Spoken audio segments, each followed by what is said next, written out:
한 주간 잘 지내셨나요? 네, 우리 옆에 계신 분과 인사하도록 하겠습니다.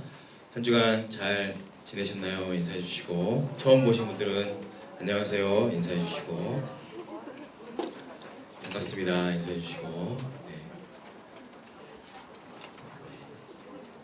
우리 하나님 말씀 에베소서 4장 1절부터 3절까지 말씀을 같이 보도록 하겠습니다. 에베소서 4장 1절부터 3절까지 말씀입니다.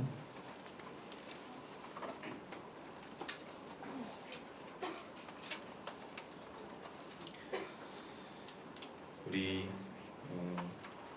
한 목소리로 3절까지 같이 읽겠습니다. 합독해서. 자, 시작. 그러므로 주 안에서 갇힌 내가 너희를 권하노니 너희가 부르심을 받은 일에 합당하게 행하여 모든 겸손과 온유로 하고 오래 참음으로 사랑 가운데서 서로 용납하고 평안에 매는 줄로 성령이 하나 되게 하신 것을 힘써 지키라. 아멘. 네. 합당하게 행하여라는 제목으로 하나님의 말씀을 전하도록 하겠습니다. 자, 다음 장 보여주세요. 어떤 아이가 정원이 여러 개 있는 어떤 동네를 지나가고 있었습니다. 첫 번째 정원은 너무 많은 잡초와 풀과 여러 가지 잡다한 것들로 가득 차 있었고, 거기에 있는 정원사는 정신없이 잠이 들어 있었습니다. 한숨을 푹 내쉬고 또 다음 정원을 가서 보았는데, 두 번째 정원은 잡초가 무성하게 있는 것은 동일했는데 이 정원사는 정신없이 아주 열심히 최선을 다해서 잡초를 다 제거하고 있었어요. 씩씩거리면서. 그런데 부지런하게. 너무너무 힘들어 보이는 거죠, 두 번째 정원사가. 그리고 세 번째 정원에 도착했을 때 이 세 번째 정원은 꽃이 피어 있었고 나무가 피어 있었고 아름다운 정원이었어요. 그리고 심지어 정원사도 편안하게 팔짱을 끼고 무릎을 다리를 꼬고 앉아서 편안하게 쉬고 있고 여유가 있어 보이고 되게 행복해 보이는 거예요. 그래서 이 세 번째 정원의 정원사에게 물어봤어요. 아저씨, 도대체 저쪽에 있는 정원이랑 왜 아저씨의 정원은 달라요? 왜 이렇게 정원이 예쁘게 잘 가꿔져 있나요? 라고 물어봤어요. 그러니까 이 세 번째 정원사가 얘기하는 거예요. 나도 예전에는 저쪽에 있는 저 정원처럼 매일매일 바쁘게 그리고 되게 열심히 그 잡초를 제거하고 살았는데, 시간이 지날수록 제거하면 또 저쪽에서 잡초가 나고 또 제거하면 나고 끊임없는 잡초만 제거하다가 내 인생이 탕진되더라. 그래서 결정을 하고 잡초보다 더 빨리 자라는 꽃과 나무를 심기 시작했어. 그러니까 그 잡초가 다 사라지고 더 이상 잡초는 자라지 않고 이제는 아름다운 나무가 자라고 꽃이 자라고 있더라 라고 얘기를 했어요. 이 아이는 감동을 받고 또 길을 걸어가기 시작했어요. 그런데 네 번째 정원에 맞닥뜨리는데, 지금까지 구하지 못했던 정원의 규모였고, 거기에는 정원사가 한 명만 있는 게 아니라 그 정원사가 고용한 수많은 정원사들이 일을 하고 있는 거예요. 그런데 그들의 얼굴은 다 환하게 웃고 있고 행복하게 그 꽃을 잘 갖고 있고 나무가 정돈된 상태로 일을 하고 있는 거예요. 정원사를 찾아봤지만 없어서 그 주인을, 그래서 그 직원에게 물어봤어요. 아저씨, 도대체 어떻게 했길래 이 정원은 지금까지 옆에 있는 정원이랑 규모도 다르고 이렇게 너무 아름다운 꽃이 왜 이렇게 많죠? 물어봤더니 이 직원이 얘기하기로는 우리 주인은 유명한 의사인데, 이 의사가 우리 정원에서 난 꽃을 가지고 독초를 개발해서 팔기 시작했고, 그것 때문에 많은 이윤이 남겼고, 이제는 이 정원을 너무너무 좁아서 옮기게 되어서 이렇게 큰 규모의 정원을 만들고 있다라고 얘기를 해요. 자, 지금 제가 4개의 정원을 말씀드렸는데 말씀드렸던 그 잡초는 우리의 인생에 비유하자면 무엇일까요? 잡초. 우리 인생에 문제들이 다 있거든요. 모두에게 각자마다 문제의 잡초들이 다 있어요. 그런데 첫 번째 정원사처럼 어떤 사람들은 아무것도 하지 않고 그냥 정원에서 잠을 자는, 그래서 그 잡초에 완전히 묻혀서 무기력하게 지쳐있는 정원사가 있어요. 첫 번째 정원사는. 두 번째는 그 문제를 문제로 봐요. 이 잡초를 잡초로 보고 이 잡초를 어떻게든지 제거하려고 막 돌아다니죠. 돌아다니면서 제거를 하지만 제거가 되나요? 제거가 되지 않나요? 제거되죠. 그런데 다른 문제와 다른 잡초들이 내 인생을 좀먹어요. 그러니까 더 지치고 무기력해지면서 더 어려움이 생기는 거죠. 세 번째는 문제들이 많은데 그 문제에 집중하고 그 어려움을 내가 없애려고 끊임없이 고민하는 것이 아니라 나에게 있는 강점으로 그걸 덮어버리죠. 강점으로 덮어서 어려움을 집중하는 것이 아니라 내가 할 수 있는 것, 내가 키울 수 있는 나무들, 나에게 있는 좋은 것들을 심어서 더 이상 잡초들에 내가 함몰되거나 잡초 때문에 어려움이 생기지 않는 수준으로 올라가죠. 네 번째 단계로 가는 사람이 있어요. 그 시선을 완전히 초월해서 이 나에게 있는 이 걸림돌, 나에게 있는 약점, 나에게 있는 이 부족함을 가지고 오히려 이것을 통해서 더 좋은 약재료라고 표현할게요. 나에게 있는 연약함과 부족함이 나에게 약재료가 되어서 완전히 다른 차원의 삶을 사는 사람이 있다는 거죠. 제가 이제 1, 2, 3, 4를 말씀드렸는데 이것을 우리가 성경과 말씀과 영적으로 해석하자면 1번의 삶을 사는 사람들이 바로 성경에서는 지옥을 사는 사람과 동일해요. 나에게 문제가 있는데 그 문제 앞에서 그냥 아무것도 하지 못하는 상태죠. 그러니까 그 어둠에 묶이고 사단에 묶여서 이 삶이 지옥과 같은 삶이죠. 항상 괴롭고 어렵죠. 두 번째, 칼로 잘라내요. 문제들, 죄들, 고난들을 잘라내려고 발버둥을 치죠. 성경에서 그런 사람을 뭐라고 할까요? 율법주의자라고 해요. 바리새인. 그래서 모든 것을 커트해요. 잘못된 거 잘라내고 내 문제들 잘라내는데 내 몸과 영혼은 시니컬해져요. 되게 차가워지고 냉랭해지면서 주변 사람을 대하고 나를 대하죠. 세 번째 단계부터가 복음인데 그 어려움이 있죠. 어려움을 없애는 게 아니라 그 어려움을 복음으로, 보혈로, 은혜로 덮는 삶을 사는 거예요. 그러니까 내 문제에 내가 매이는 것이 아니라 그 문제를 덮으시는 하나님의 임재와 하나님의 사랑과 십자가의 은혜에 내가 잠겨서 살아가는 단계. 그 다음 단계로 갈 수 있는 것이 바로 이 복음의 키라는 거죠. 여러분 스스로 한번 질문해 보세요. 나는 지금 첫 번째의 단계의 삶을, 정원사의 삶을 사는지, 아니면 율법주의에 묶여서 무언가를 계속해서 잘라내고 열심히 하지만 끊임없는 차가움과 냉랭함에 젖지는 않는지. 세 번째, 아니면 내 안에 부족함이 있지만 그것을 은혜로 덮으시는 하나님 때문에 내가 이 자리에 있고 내가 그것을 은혜로 살려고, 하나님 안에서 살려고 애쓰고 있는 것은 아닌지 한번 스스로 질문해 보시기 바랍니다. 다음 장 보여주세요. 이제 이건 아까 말씀드렸던 실타래도 비슷한 이제 뭐 원리로 말씀을 드리려고 했는데 다 말씀드려서 넘어가도록 하겠습니다. 그 다음 장 보여주세요. 그래서 우리가 각자가 사는 세상이 모두의 각자의 공기, 사람마다 제가 여러분을 보고 여러분이 저를 보잖아요. 그 옆에 사람을 아까 봤잖아요. 사람마다 그 사람마다의 영적인 공기 혹은 느낌 혹은 공기의 흐름이 있거든요. 사람마다 다르게, 다 똑같지 않잖아요.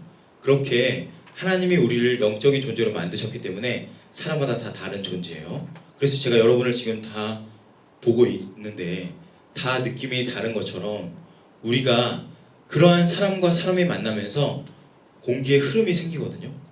그것이 바로 지난주에 말씀드렸던 앰모스피어, 대기의 흐름, 공기의 흐름이라고 말씀을 드렸어요. 그래서 지난주에 어떤 얘기했냐면, 다음 장 보여주세요. 그러면서 우리가 살아가는 이 세상이 바로 왼쪽에 있는 그림이거든요. 우리가 세상의 나라를 살지만 어떤 사람들은 동일하게 지하에서 어렵게 단칸방에서 사는 가족이 있지만 이 가족 안에 서로를 사랑하고 존중하는 공기의 흐름이 있으면 거기는 천국이라고 말씀드렸고, 반대로 궁궐 같은 집을 살아요. 그리고 차도 어마어마하게 좋은 차를 몰고 다니지만 그 안에 하나님의 나라의 원리가 있지 않고 세상 나라의 원리가 있다면 거기는 바로 지옥이라고 말씀드렸어요. 제가 경험했던 여러 가지 교회라든지 여러 가정을 봤을 때 그 대기를 통해서 하나님을 경험할 수도 있었고 사단의 영향력에 있는 분들도 경험할 수 있다고 말씀드렸어요. 다음 장 보여주세요. 그래서 우리는 이 창세기 6장 5절의 인생이었어요. 원래 한번 읽어볼게요. 다 같이 시작. 여호와께서 사람의 죄악이 세상에 가득함과 그의 마음으로 생각하는 모든 계획이 항상 악할 뿐임을 보시고, 우리가 사실은 이런 존재였는데 이런 우리를 하나님께서 어떻게 하셨죠? 이 세상 나라에 있는 우리를 본인의 의지로 꺼냈어요. 꺼내서 어디로 옮기셨죠? 다음 장 보여주세요.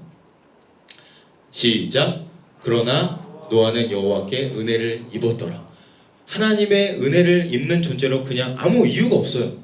내가 뭔가를 해서 네가 너무 아름답고 멋져서 이렇게 옮긴 게 아니라 하나님의 100% 주권으로 우리를 세상 나라에서 건져내서 하나님의 나라로 건져따면 우리는 이제 어떠한 삶을 살아야 되는지를 지난주에 말씀드렸는데, 다음 장 보여주세요. 하나님께서 나를 아무 이유 없이 건져냈기 때문에 내가 나를 보는 관점, 하나님께서 나를 보는 관점을 이제 이 자존감에 대해서 말씀을 드렸어요.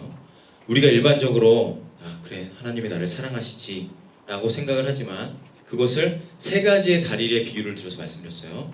우리가 자존감이 건강하고 내가 자존감이 탄탄한 분들은 이 세 가지의 다리가 있다라고 말씀드려서 자기 안정감, 그래 나는 안전해, 그리고 나는 사랑받을 만해, 여기에서 더 넘어서 두 번째 자기 조절감이죠. 죄와 싸워내고 내가 혼자 있더라도 사람이 있는 것처럼 행동하고 사람이 있든 없든 똑같이 행동하는 것들 두 번째라고 얘기했고, 세 번째는 자기 효능감. 그래 나는 하나님께 사랑받고 내가 이것을 할 수 있으니까 이런 것들을 내가 이루어낼 수 있다는 어떤 믿음, 내 안에 믿음까지 가는 이 세 가지 단계를 통해서 자존감이 건강히 세워질 수 있다는 말씀을 지난주에 드렸어요. 다음 장 보여주세요. 그래서 이렇게 스스로를 하나님의 시선으로 보고 내가 그 하나님의 대기 안에 거하면, 그 은혜 안에 거하는 자는 그 사람과 은혜 안에 거하는 사람이 만나면 그 공기는 자연스럽게 하나님의 공기가 되는 거고, 그 안에는 은혜의 공기가 흐르게 되고 그 안에는 따뜻한 공기가 흘러가겠죠. 그런데 아까 말씀드렸다시피 노아의 시대에 살았던 냉랭하고 차갑고 자기중심적인 사람들이 모이면 거기는 제가 말씀드렸다시피 클럽에서 느꼈던 그 공기, 어둠의 공기, 그리고 서로를 이용하려는 공기, 내가 알 수 없는 피하고 싶은 공기를 느낄 수밖에 없다라고 말씀드렸습니다. 다음 장. 네, 그래서 우리가 이 하나님의 은혜를 성경을 통해서나 자연을 통해서나 세상 옆에 있는 사람들을 통해서나 심지어 세상에 나가서도 그 은혜와 그 사랑이 무엇인지를 볼 수 있어야 되고 그것을 내가 누릴 수 있어야 된다는 말씀까지 드렸어요, 지난주에. 오늘은 이어서 다음 장 보여주시면, 위에 구절 했고 중간에 있는 모든 겸손과 온유로를 들어갈 건데 한번 말씀을 읽고 제가 두 번째로 넘어가도록 할게요. 그러므로부터 읽어볼게요. 시작. 그러므로 주 안에서 갇힌 내가 너희를 권하노니 너희가 부르심을 받은 일에 합당하게 행하여 모든 겸손과 온유로 하고 오래 참음으로 사랑 가운데서 서로 용납하고 평안에 매는 줄로 성령이 하나 되게 하신 것을 힘써 지키라. 지난주에 1, 2, 3장이 에베소서 1, 2, 3장이 하나님께서 하신 일, 십자가의 복음, 우리를 구원하신 하나님의 전적인 은혜에 대해서 1, 2, 3장에서 얘기하고 4장 1절로 넘어가면서 그렇기 때문에 너가 그 복음을 받았기 때문에 이렇게 행하라 라는 말씀을 드렸어요. 그래서 부르심을 받은 일에 합당하게 행하는 것에 대해서 이제 쭉 설명을 해 나가는 것이고, 오늘 바로 두 번째 겸손과 온유까지만 오늘 볼 수 있을 것 같아요. 겸손과 온유까지. 다음 장 보여주세요. 우리는 일반적으로 혹시 로켓 발사하는 거 보신 적 있나요? 세상에서는 우리가 무언가를 배우고 무언가를 얻어서 더 많은 커리어와 더 많은 것을 장착할 수 있다고 배워요. 그렇죠? 그래서 내가 학점에 더 많은 학점을 따고 더 많은 토익 점수를 얻고 무언가를 내가 더 장착해서 더 좋은 높은 고지로 올라간다고 하는데, 하나님의 나라의 원리에서는 더 높은 고지로 올라가기 위해서 무언가를 계속해서 내려놓으라고 해요. 자, 여기 보다시피 이제 올라가서 발사하면 추진체가 분리되고, 그리고 2단 로켓이 분리되고 1단 로켓이 잘 떨어지게 하고, 결국에는 마지막에 떨어지는 것은 이 작은 트렁크 같은, 정말 작은 사람이 한 명 탈 만한 것만 그곳에 도착하게 되는 것처럼, 우리도 영적인 단계를 밟아 나갈 때 우리가 무언가를 더 얻으면서 높은 단계로 가는 게 아니라 더 포기하게 하고 더 내려놓게 되고 더 나를 부인하고 내가 죽으면서 하나님께서 원하시는 단계로 올라간다는 것을 알 수 있어요. 다음 장 보여주세요. 그래서 우리가 성경에서는 무엇을 행하라 라고 말씀하시지만, 행하라 해가지고 세상에서 하는 것처럼 그래 내가 이제 이 책상을 일로 옮겨야지 라는 부담을 가지면 안 되고, 이제 내 거에서 무엇을 빼내야지 라는 생각을 하셔야 돼요. 내가 가지고 있던 생각에서 뭐가 잘못됐고 무언가를 내가 분리시켜야지 라는 생각으로 나아가야 된다는 거죠. 성경에서는, 자 한번 읽어볼게요. 여러분은 저 바깥으로, 시작. 여러분은 저 바깥으로 나가 하나님께서 여러분을 부르셔서 걷게 하신 그 길을 걸어가십시오. 아니 달려가십시오. 여기까지만. 우리가 달려가야 된다는 부담과 걸어가야 된다는 부담을 갖겠지만, 아까 말씀드렸다시피 영적인 원리는 올라가면 올라갈수록 더 높은 곳으로 갈수록 내가 더 무엇을 내려놔야 되지? 내가 무엇을 더 포기해야 되지? 라고 얘기해요. 죄의 죽이기라는 책이 있거든요. 죄의 죽이기. 죄의 죽이기라는 책을 J.I. 패커라는 분이 읽고 나서 도저히 나는 죄를 죽일 수가 없다. 이 죄를 어떻게 내가 죽일까라는 고민을 막 하는 거예요.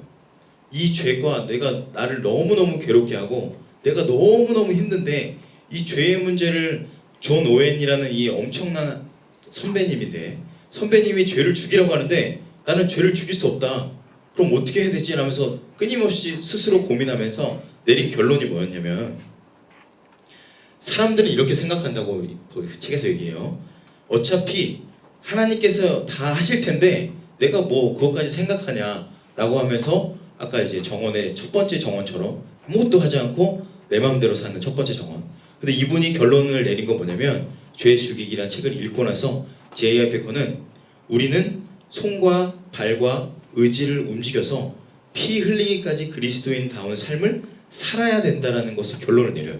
그리고 신이신 하나님이 인간 말종인 제자들, 저희와 같은 완전히 죄 가운데 빠진 우리를 위해서 당신이 무릎을 굽히시고 발을 씻으셨던 것이 바로 겸손으로 허리를 동일하는 거예요.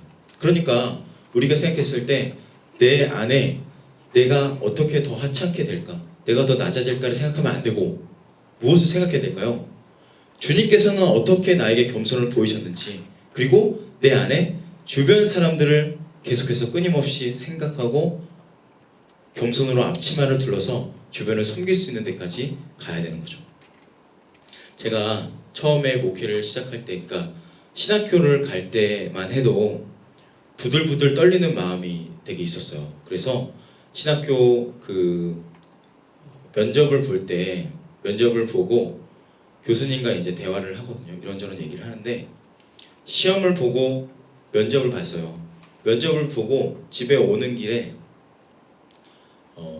제가 이제 제 마음 속에 어떤 생각이 들었냐면, 야, 진짜 나 같은 사람이 이거 목회를 하겠나? 라는 생각이 들면서 아무 이유가 없는데 일단 시험을 잘 못 봤어요. 시험을 못 보고 그 시험을 본 다음에 떨어졌어요. 떨어진 거를 모르고 시험을 보고 면접을 본 다음에 그 양지에 있는데 학교가 양지에서 차를 몰고 집에 오는 길에 그냥 눈물이 나더라고요. 눈물이 나는 이유는 제 안에 야, 나 같은 정말 좀 죄송한 표현이지만 나 같은 쓰레기 같은 사람이 신학교에 면접을 볼 수 있다라는 그 생각 자체가 제 마음을 때렸고, 두 번째는 시험을 봤다라는 것 자체가 제 안에 되게 부들부들 떨리는 마음이 있었어요. 그때는. 그런데 신학교를 붙고 그리고 강도사고시를 보고 전도사에서 목사가 되고 강도사가 되면서 제 어깨에 힘이 들어가기 시작했고, 목사가 되면서 더 교만한 마음이 생기는 거예요. 내가 그렇게 하나님만 생각하고 주님만 묵상하면서 그렇게 겸손하게 시작했던 그 목회의 시작이 어느 순간 저를 돌아보니까 제 안에 너무 많은 교만. 그러니까 교만이라 함은 제가 고개를 뻣뻣이 들고 이런 게 아니라 제가 주님 말고 다른 것들을 많이 생각한다는 거죠. 특별히 나에 대해서, 나의 목회에 대해서, 나의 미래에 대해서. 여러분도 동일해요. 저만 그럴까요? 저거 목사니까 저만 그래야 될까요? 아니에요. 여러분도 동일하게 하나님께서 부르셨잖아요. 부르심에 합당하게 생활하라 하면서 첫 번째가 겸손인데, 이 겸손이 내가 생각하고 내가 묵상하고 내가 기대하는 것이 내가 아니라 주님이어야 되고, 겸손으로 허리를 동인 다음에 주변 사람에게 섬기는 자리까지 갈 때 그때 비로소 겸손, 진정한 겸손으로 나아갈 수 있다는 거죠. 그러니까 사실은 저도 잘 안 되는 거죠. 여러분도 잘 안 되는 거죠. 어려운 거죠. 내가 그냥 하찮게 여기는 수준이 아니라 나를 완전히 없애야 되니까. 두 번째로 넘어갈게요. 두 번째는 이제 온유인데, 온유. 자, 다시 한번 읽어볼게요. 다 같이 시작. 모든 겸손과 온유로 하고 오래 참음으로 사랑 가운데서 서로 용납하고. 두 번째는 이 온유라는 말인데요. 온유라는 것은 내적으로는 이제 누군가를 향한 불쌍한 마음이라든지 아니면 동정하는 마음 있잖아요. 내면에서는. 그러면 누군가를 향한 동정, 그러니까 불쌍한 마음을 갖고 누군가에 대해서 이해하는 마음을 가질 때 옆에 사람을 대하면 어떻게 대할까요? 내적으로는 아까 말씀드린 동정하는 마음이면 주변 사람 대하면서 부드럽게 나타나요. 부드럽게. 그렇겠죠? 그리고 친절하게 나타나요. 바로 그게 온유라는 말이에요. 그런데 이것보다 또 조금 더 구체적으로 온유라는 말을 설명하자면, 이제 어떤 박형룡 교수님이 이 온유라는 말을 이렇게 해석했어요. 길들인 야생마. 혹시 말 타보셨나요? 말 타보신 분? 몽골 가셨던 분 말 타셨나요? 몽골에 가면은 말이 있거든요. 근데 말을 탈 때 그 말에 힘이 엄청나요. 그래서 마력이라고 하잖아요. 마력. 그래서 마력이라고 하면 말의 힘인데, 이 힘이 엄청난 그 말이 달려가는 것을 마력을 하는데, 길들인 야생마라는 말은 뭐냐면 이 말로서는 힘이 어마어마한데 그 말이 마부에게 통제가 되는 것이 바로 온유예요. 그 힘으로 그냥 내가 달려가고 내가 막 달려가는 게 아니라, 내 힘으로 마력으로 사는 게 아니라 그 마력이 마부로부터 통제될 때 바로 그때, 영어로는 다음 장 보여주세요. 젠틀니스라고 하거든요. 온유함. 네, 이렇게 표현되는데 그러한 모습으로 나타나는 거죠. 그러니까 온유한 사람은 모세가 대표적인 사람인데, 자, 모세 한번 보여주세요. 그 그림으로. 이 모세라는 사람은 혈기가 엄청났던 분이에요. 그러니까 그래서 자기의 동족이 옆에서 죽을 때 그걸 못 참아서 가서 그 동족을 죽인 사람을 죽여요. 손으로 죽였겠죠. 살인을 한 사람이에요. 그러니까 이 혈기가, 이 분노가 엄청났던 사람인데, 이 모세가 이 힘과 또 실력도 있어요. 능력도 있는 분이에요, 이 모세가. 그런데 이것을 하나님이 쓰시려고, 이 모세라는 인간을 쓰시려고 광야로 데려가서 이제 말처럼 다뤄요. 길들이죠. 광야의 40년의 시간을 통해서 얘가 조금씩 조금씩 하나님의 통제를 받아요, 이 모세라는 분이. 그래서 마침내 이 모세가 하나님께 인정을 받고 칭찬을 받는데 이렇게 칭찬받아요. 한번 읽어볼게요. 시작. 이 사람 모세는 온유함이 지면의 모든 사람보다 더하더라. 그렇게 혈기왕성하고 사람을 때려 죽였던 이 분노의 화신, 이 모세가 하나님께 통제가 되면서, 이 힘이 이제 통제가 되면서 온유함이 지면에 더한 사람이 돼요.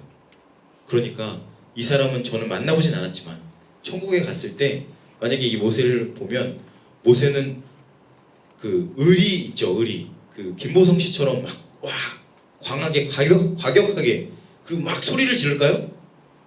저는 그렇게 생각하지 않아요. 부드럽게 그리고 따뜻하게. 그렇지만 그 안에는 뭐가 있죠? 엄청난 힘이 있죠. 엄청난 능력이 있지만 그 능력과 힘이 누구에게 통제된다? 하나님께 통제되는 것이 바로 온유함이라는 것을 깨닫게 됐어요. 저도 제가 이제 사역을 하고 온유에 대해서, 하나님에 대해서 알면 알수록, 지금도 저는 사실 죽을 때까지, 천국에 이를 때까지 완벽하게 될 수 없다고 저는 생각하지만, 제가 주님을 알아가면서 온유해지는 저를 보게 돼요. 온유해지는, 그러니까 제가 노력해서 되는 게 아니라, 제가 목회를 하고 사역을 하면서 제가 이제 전에 저의 모습, 저희 가정을 잠깐 소개해드리면, 저희 아버지는 이제 말투가 되게 강하세요. 그리고 말이 그렇게 길지가 않아요. 그리고 되게 차가우세요. 그리고 어머니도 따뜻하신데, 마음은 따뜻하신데 표현이 차가우세요. 그래서 어머니랑 아버지랑 식탁에서 대화할 때 뭐라고 대화할까요? 대화를 잘 안 하세요. 대화를 잘 안 하시고 항상 뭔가가 흘러요, 차가운 기운이. 그리고 저랑 동생이 거기에 끼면 어떤 대화가 올까요? 식사 맛있게 하렴, 이거 내가 오늘 만든 밥이야 라는 말이 있는 게 아니라, 밥 먹어. 네. 제가 이렇게 주눅 드는 게 아니라 그냥 그렇게 말을 해요. 그리고 저 동생이랑 대화도 이제, 밥 먹었어? 아니? 그러니까 말이 없어요. 일단 집에서 말이 없고 대화가 별로 없었어요. 그러니까 당연히 전 그게 맞는 줄 알고 살았죠. 집에서는. 근데 제 말투가 밖에 나왔는데 이건 애들이 감당이 안 되는 거예요. 이제 제 친구들과 이제 사회생활 하는데 말을 하기 싫어요. 일단 여러분도 알다시피 집에서 말을 안 하면 나오면 말을 하고 싶나요? 하기 싫나요? 말을 하기 싫어요. 그래서 왜? 아니? 뭐 이런 말밖에 안 하고 되게 뭐가 입에 물린 거 혹시 아세요? 물리는 것처럼. 나만 알아? 지금 아무도 공감을 못하는 것 같은데 입에 물린 거죠. 왜? 아니, 이렇게 말하기 싫고 입에 뭘 물고 다녔어요, 항상. 그래서 제가 이것이 나만 왜 그렇지? 다른 애들은 되게 다정해요. 그리고 되게 밝고 되게 말도 예쁘게 잘하는데 제가 이게 안 되는 거예요. 사역을 하는데 많은 분들에게 상처를 줬어요, 제가. 그래서 한 번은 이제 전화를 했는데, 누구한테, 이제 강도사 때인 것 같아요. 전도사 때인가. 청년한테 전화를 했는데, 전화를 해서 이제 여러분들 상상해 보세요. 갑자기 어떤 교역자가 전화를 했어요. 전화가 딱 왔는데, 여보세요? 누구누구 저기 몇기 누구누구시죠? 이렇게 해도 받을까 말까인데 제가 전화를 해가지고, 저도 몰랐는데 나중에 알게 됐어요. 진짜 부끄러워서 말할 수 없겠지만 말을 할게요. 여보세요? 누구누구죠? 그러니까 지금도 많이 좋아지게 제가 하는 건데, 누구누구죠? 왜 교회 안 와요? 이렇게 말을 했대요. 그리고 나서 얘가 이 전화 받은 친구가 너무너무 상처를 받았다고 저에게 얘기를 해줬어요. 제가 이런 사람이었어요. 지금도 완벽하진 않지만 제가 그만큼 말투라든지 사람들을 대할 때 너무너무 차갑게 대하는 제가 이 가정에서부터 시작된 저의 습관들이 저를 만들었어요. 그러면 제가 어떻게 했을까요? 그걸 얘기를 듣고 그분을 통해서 들은 것도 아니고 주변 사람을 통해서 들었어요. 이 얘기를 딱 들은 순간 어떻게 했을까요?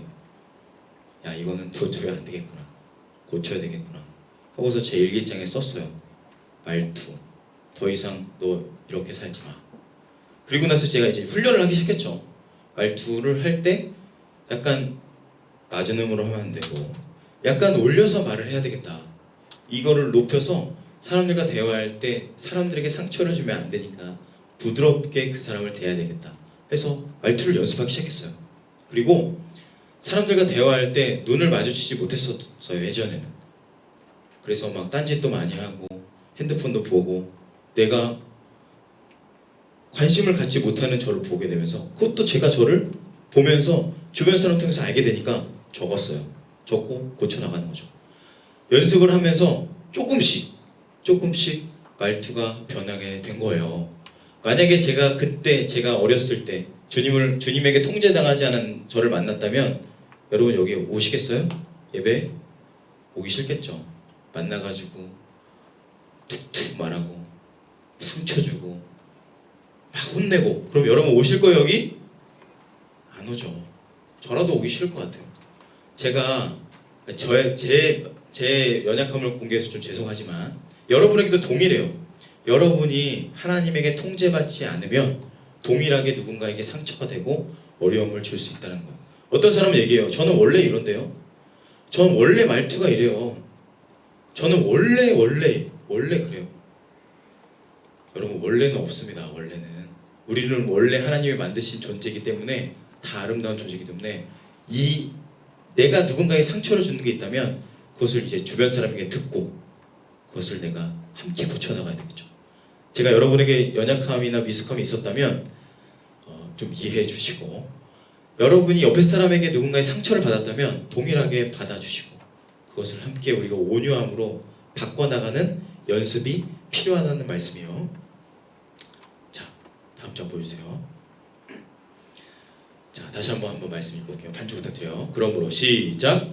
그러므로 주 안에서 아침 내가 너희를 권하노니 너희가 부르심을 받은 일에 합당하게 행하여 모든 겸손과 온유로 하고 오래 참음으로 사랑 가운데서 서로 용납하고 평안에 매는 줄로 성령이 하나 되게 하신 것을 힘써 지키라. 하나님께서 우리를 만드셨는데 우리가 정말로 영적으로나 관계적으로 행복하고 높은 영적인 고지에 오르게 하기 위해서 하나됨을 만드신 거야. 하나됨. 그러니까 지난주에도 말씀드렸다시피 관계 가운데 나는 계속 깨진다. 나는 왜 계속 분열되지? 왜 나는 주변 사람들이 떠나지? 왜 주변 사람이 내 옆에 오기 싫어하지? 왜 나는 결국에는 다 떠나고 왜 나밖에 안 남지? 라는 생각들이 있을 수도 있어요. 그런데 이것을 우리가 하나님의 원리 가운데 하나 되게 돼야 되잖아요. 그것이 우리의 퀄리티를 높이는 거고 하나님이 만드신 원형이잖아요. 우리가 하나 되는 것이. 그렇다면 실제적인 내 삶에서 겸손과 온유의 도전이 필요하다는 거예요. 두 가지 말씀드렸어요. 첫 번째 겸손은 내가 나를 하찮게 여기고 나를 막 학대하고 이게 아니라 그냥 내 생각 안 하는 거예요. 주님 생각하고 옆에 사람을 생각하는 거예요. 그게 겸손이에요. 두 번째는 온유함은 내가 힘이 있어요. 힘이 없다는 게 아니에요. 내 안에 엄청난 힘이 있어요. 그렇지만 이것이 누구의 통제를 받는다? 하나님께 통제를 받는 거예요. 이 말에 고삐를 묶여서 가는 것처럼 난 달리지만 힘이 있지만 나는 함부로 이 힘을 쓰지 않는다. 그래서 그분께 완전히 통제되면 부드러운 사람으로 친절한 사람으로 우리의 삶이 완전한 다른 관계로 나아갈 수 있다는 거죠. 한 가지 말씀만 드리고 찬양할 건데 제 친구 중에 사법시험에 합격한 어떤 친구가 있었어요. 이 친구가 저녁 늦게 일을 마무리하고 제 아파트에서 차를 빼려고 이렇게 주차를 하다가 주차가 아니라 이제 차를 빼다가 후진을 하다가 불법 주차된 개인 택시를 박았어요. 실수로 박아서 문을 살짝 긁었는데 그러니까 긁은 정도가 아니라 그냥 닿았어요. 주변을 돌아봤더니 저녁 늦은 시간이라 아무도 없어요. 그런데 예수님을 믿는 이 친구는 거기 경비원에게 갔어요. 경비원. 근데 경비 아저씨도 깊은 잠에 들었어요. 그래서 깨웠어요. 아저씨, 제가 실수로 이 차를 박았습니다. 그래서 뭐 눈을 비비어 나가면서 귀찮은 듯이 봤더니 하나도 깨진 게 없어요. 멀쩡한 거예요. 그런데 아저씨가 나 이 차 누군지 모른다고, 그냥 가시라고, 제가 잘 닦아 놓을 테니까 가시라고 했는데 이분의 양심에 찔리는 거죠. 그래서 전화번호를 써서 그 택시 그 앞에다가 앞유리에 딱 놓고 갔어요. 며칠의 시간이 지났을까요? 전화가 왔어요. 누구누구시죠? 네, 저 누구누구인데요. 며칠 전에 제 차 긁으셨죠? 그래서 청구서가 날라왔는데 몇만 원 나올 줄 알았던 금액이 수백만 원이 나온 거예요. 알아봤더니 옆문 갈고 백미러 갈고 그리고 내부 인테리어까지 다 바꿨어요. 그리고 수백만 원의 돈을 청구를 한 거예요. 만났어요. 면대면으로 만나서 대화를 했어요. 대화를 했는데 이분이 이제 뭐라고 하는 거죠. 도대체 운전을 어떻게 하길래 하면서 이제 이 친구는 죄송하다고 제가 부족해서 그랬다고 하면서 이제 사과를 계속 하는데 상대방은 뭐 상식도 없고 개념 아예 그런 거 없어요. 계속 뭐라고 하는 거예요. 너무너무 죄송하다. 계속 친절하게 부드럽게 인사를 했어요. 그리고 나서 그 몇백만 원의 돈도 억울한데 고개를 돌려서 뒤로 돌아가는데 또 부르는 거예요. 도저히 안 되겠다고. 도저히 내가 지금 이 돈 이거 처리하느라고 내 정신적인 손해배상 청구해야 되겠다고 10만 원 더 달라고 이렇게 얘기하는 거예요. 한숨을 잠깐 쉬고 알겠습니다. 또 웃으면서 친절하게 10만 원을 제가 보내드리겠다고 얘기를 했어요. 얘기를 하고 이제 정말 이 친구 대단한 것 같아요. 그리고 나서 또 고개를 돌려서 가려고 하는데 얘기를 했어요. 뭐라고 했냐면 비아냥거리면서 얘기했대요. 젊은 놈이 도대체 어디다가 눈을 두고 다니는 거야? 비아냥거리면서 대놓고. 그러면서 뭐라고 했냐면 너 뭐하는 놈이야? 여러분이 만약에 거기에 있었다면 어떻게 하실래요? 이 친구는 다시 정자세를 하고 인사를 드렸대요. 저는 서울지검 몇 호 검사입니다. 앞으로 조심하겠습니다. 인사를 드리고 웃고 90도로 인사를 했대요. 그리고 뒤로 돌아서 가는데 그 뒤로 돌면서 딱 얼굴을 봤겠죠. 완전히 굳었어요. 얼굴이 완전 꽝꽝 얼어가지고 완전히 굳어가지고 아무 말도 못하고 그 자리에 서 있었대요. 한참 동안 그 아저씨가. 그 얘기를 제가 간증으로 들었는데 이 친구 진짜 예수님 같은 사람이구나. 어떻게 이렇게 겸손하게 온유하게 어떻게 그 상황에서 그렇게 참고 견딜 수 있었을까? 이 친구를 예를 들었지만 결국에는 우리가 추구해야 되는 삶이 이 삶이잖아요. 우리가 추구해야 되는 삶이 주님께서 마태복음 11장에서 이제 다음 장 보여주세요. 이렇게 돼 있는. 자, 한번 읽어보세요. 좀 이해가 안 되는 말씀인데 이것도. 자, 읽어보세요. 수고하고 무거운 짐진 자들아 다 내게로 오라. 내가 너희를 쉬게 하리라. 여기까지 이해되죠? 나를 쉬게 하시는구나. 뭐라고요? 나는 마음이 온유하고 겸손하시대요. 나의 멍에를 메고 내게 배우라. 그리하면 쉼을 얻으리니. 자, 그런데 여러분 예수님의 그 짐이 쉽나요? 아까 그 제가 말씀드렸던 그 친구의 짐이 쉽나요? 쉽나요? 그 친구가 말도 안 되는 억울함 가운데 있는데 그 짐이 쉽나요? 근데 뭐라고 하죠? 맨 마지막 줄? 내 멍에는 쉽고 내 짐은 가볍대요. 예수님은 정말로 겸손하고 본인이 없고 하나님밖에 없었고 자기에 대해서 생각하지 않았던 분이었던 거예요. 완전하게. 그런데 아까 말씀드렸다시피 내가 무언가를 하는 게 아니라 죄를 죽이는 거죠.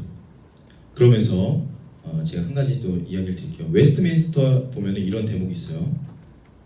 일단 유효한 부르심을 입어 거듭났고 새로운 마음을 가지게 되었고 자기들 속에 새로운 영의 창조함을 입은 자들은 그리스도의 죽으심과 부활하심으로 말미암아 실질적으로 개인적으로 더 거룩하게 하심을 입되 그리스도의 말씀과 자기들 속에 내주하시는 성령으로 말미암아 더 거룩하게 하심을 입는다. 여기까지 조금 어려웠지만 이해가 되죠? 그 다음에 잘 들어보세요. 죄가 몸 전체를 지배하는 권세는 파괴가 되고 그 죄의 지배함에서 나왔던 여러 정욕들이 갈수록 더 약화되고 죽여지고 구원하시는 모든 은혜에 있어서 더욱더 생기를 가지고 힘을 얻되 참된 거룩의 실제에 이르게 되는 것이다. 아무도 그 참된 거룩이 없이는 주를 뵙지 못할 것이다. 무슨 말이냐면 우리가 하나님을 알고 믿고 가지만 내가 무언가를 이루어서 하나님을 믿고 알아가는 게 아니라 내 안에 있는 죄의 문제들, 내가 떨궈야 되는 것들을 떨굴 때 거룩하게 될 수 있고 영적인 고지로 올라갈 수 있다는 거죠. 세상에서는 내가 무엇을 하고 내가 어떠한 직위를 얻고 성경을 읽고 직위를 얻고 어떤 직분이 올라갈수록 세상은 너가 거룩해지고 더 높은 데로 갈 수 있다고 하지만 하나님의 나라 원래는 반대예요. 내가 더 죄를 이기고 떨쳐내고 더 내가 포기하고 내려놓고 하면 할수록 영적인 고지로 올라간다는 말씀이에요. 다음 장 보여주세요.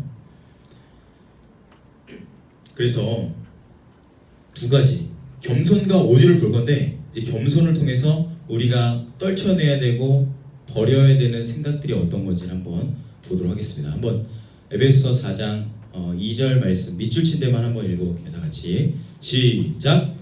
모든 겸손과 온유로 하고 오래 참음으로 사랑 가운데서 서로 용납하고. 여기에서 이제 겸손에 대해서 한번 보도록 할게요.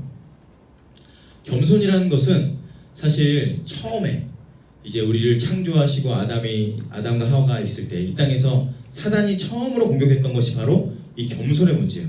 그래서 야 저기 선악과 있잖아. 선악과 그 선악과 따먹으면 너네가 하나님처럼 너 될 수 있다.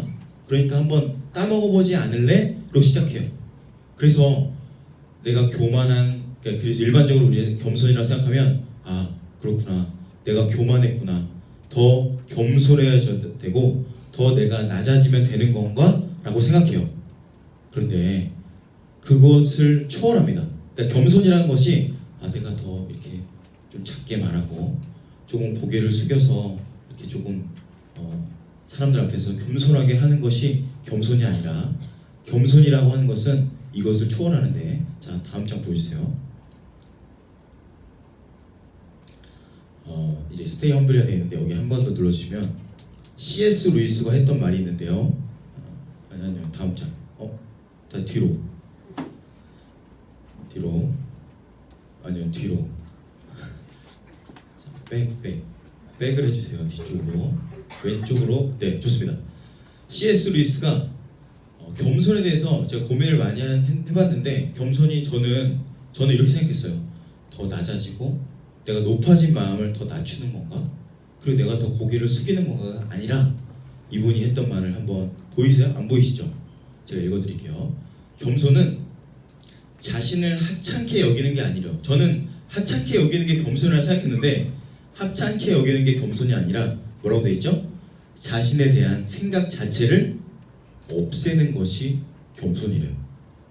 다시 겸손이라 함은 내가 생각하는 거, 그러니까 내가 나를 하찮게 여기고 내가 고개를 숙여서 더 낮은 포복을 가져가지고 엎드려서 사는 그 수준이 아니라 더 높은 수준이에요. 뭐라고요? 나의 존재 자체를 아예 없애버리는 게 바로 겸손이라고 얘기합니다. 예수님께서 다음 장 보여주세요. 예수님께서 그래서 겸손의 모습을 보이시는데 베드로라는 사도가 베드로서에서 이렇게 얘기해요. 베드로 전서에서 자 한번 읽어볼게요. 젊은 자들아 시작.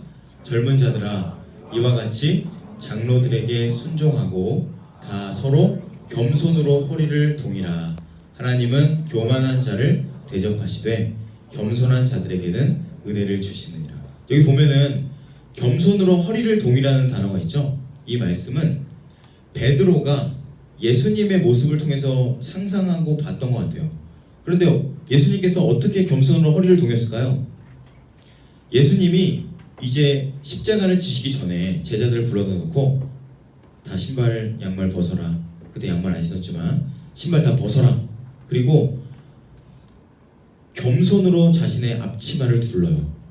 바로 이 겸손으로 허리를 동이라는 말이 헬라어로 겸손으로 앞치마를 두르라는 말이거든요. 그러니까 예수님께서 당신의 앞치마를 두르신 다음에 제자들의 발 앞에 무릎을 꿇고 앉은 다음에 그 발을 들어서 손으로 다 발을 비벼서 물로 다 씻거든요. 바로 이 말씀이 겸손으로 허리를 동이라라는 말씀이에요. 그러니까 예수님은 예수님의 마음 속에, 예수님의 생각 속에 당신은 아예 없었고 제자들을 내가 내 생명 다해서 살릴 마음밖에 없던 거예요. 그래서 실제로 자신의 다리를 굽혀서 왕이고, 저도 이 친구 정말 대단하다고 생각하는데, 이런 삶이 여러분의 삶에서 실제가 되면 주변의 사람들이 모든 관계 가운데 얼마나 큰 기적이 일어날까요? 상상해보세요. 저도 동일하게 내 삶에 겸손과 온유가 없이 교만과 내 안에 추악함으로 가득 차 있지는 않았는지를 돌아보게 되었습니다. 예수님을 생각해 보시고 그 억울한 일, 그 답답한 일, 그 개인 택시 기사에게 당했던 것보다 상상할 수 없을 정도로 치욕적인 일을 당할 때 주님은 침묵하셨어요. 그렇다면 우리도 내 삶에서 동일하게 그 겸손과 온유가 내 안에 있는지 점검해 보시고 내 안에 하나님의 나라가 실제가 될 수 있는 은혜가 있기를 주의 이름으로 진심으로 축원합니다. 기도하겠습니다. 하나님, 주님을 믿는다고 하면서, 예수님을 따른다고 하면서 주님께서 주시는 복과 은혜만을 바라면서 내 삶에서는 그 복음이 실제가 되지 않고 내 삶의 어려움들 앞에서 무너지고 좌절하고, 왜 하나님은 내 삶에서 역사하지 않느냐고 내 마음 가운데 불평과 원망이 너무나 많았습니다. 주님의 겸손과 온유를 배우기보다 내 삶에 있는 어려움들 앞에서 좌절하고 그 문제 앞에서 허덕이며 여기까지 왔습니다. 주님, 다시 한번 주님께서 걸어가신 그 길을 묵상합니다. 그 십자가의 치욕과 누군가의 침뱉음과 누군가의 조롱과 누군가의 멸시 앞에서 아무런 말씀하지 않으시고 묵묵히 그 길을 걸어가셨던 주님, 제가 당신의 길을 정말 소망이 없지만 주님께서 허락하신다면 그 길을 가기 원합니다. 주님, 저에게 당신의 은혜를 허락하시고 그 십자가의 은혜를 허락하셔서 제가 걸어가는 그 길이 십자가의 길이 될 수 있도록 도와주시고, 우리 청년들의 삶에도 동일하게 하나님의 은혜로, 그 사랑으로, 그 겸손과 온유로 우리를